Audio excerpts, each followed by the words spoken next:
everyone, welcome back to another episode of Tech Helpline. In today's video, I'm going to show you how to activate Ulta credit card online. Watch the video till the end and don't forget to subscribe to our channel if you've not yet. Press the notification bell so that you'll never miss another upcoming upload from us. Open up a web browser to get started.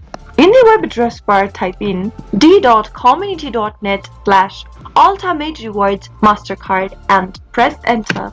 You'll end up on this page from where you can click on the Activate Card button at the top and enter the primary cardholder information. First, enter your credit card account number that is available to you and that you'd like to activate, and enter the expiration date on the next bill.